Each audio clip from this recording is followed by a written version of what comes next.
Ketika hati sulit mengampuni, kadang yang paling sulit bukanlah melupakan luka, tetapi mengampuni orang yang melukainya. Kita mencoba bersikap biasa, tapi hati kita masih menahan sesak. Ada amarah yang belum reda, ada kekecewaan yang belum sembuh, dan ada doa yang masih terhenti karena kita belum siap berkata, "Aku mengampuni." Kita tahu bahwa mengampuni adalah kehendak Tuhan, tapi saat luka itu masih terasa nyata, mengampuni terasa mustahil.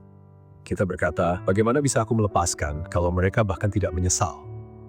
Biblical mindfulness tidak menuntut kita untuk berpura-pura kuat. Justru di sanalah kita diundang hadir.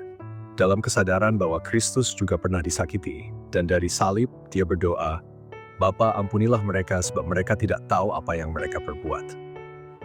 Mengampuni bukan berarti melupakan luka, tapi mempercayakan luka itu kepada Tuhan yang adil.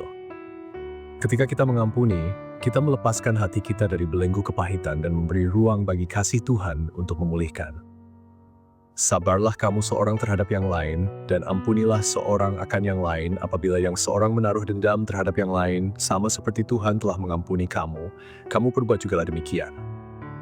Mengampuni adalah pilihan iman, bukan perasaan yang datang tiba-tiba. Dan dalam keheningan doa, Tuhan memberi kekuatan bagi mereka yang mau taat. Biblical mindfulness menolong kita hadir dalam luka, bukan untuk tinggal di sana, tapi untuk berjalan bersama Kristus yang menyembuhkan.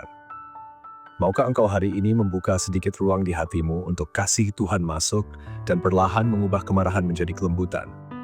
Mari kita berdoa. Tuhan Yesus, Engkau tahu luka yang masih aku simpan dan nama-nama yang sulit kuampuni. Aku ingin taat, tapi hatiku masih bergumul. Tolong aku untuk tidak hidup dalam kepahitan dan ajar aku melepaskan apa yang seharusnya tidak aku genggam terus. Berikan aku kekuatan untuk mengampuni, bukan karena mereka layak, tetapi karena Engkau telah lebih dulu mengampuniku. Ajarku menaruh keadilan di tangan-Mu dan menemukan damai dalam ketaatan yang sulit. Jagalah hatiku dengan segala kewaspadaan ya Tuhan, karena dari situlah terpancar kehidupan. Lembutkan hatiku setiap hari, dan ubahkan luka menjadi pintu bagi kasih-Mu dinyatakan. Ciptakan dalamku hati yang bersih ya Tuhan, afili ya Tuhan, dan perbaharuilah batinku dengan roh yang teguh.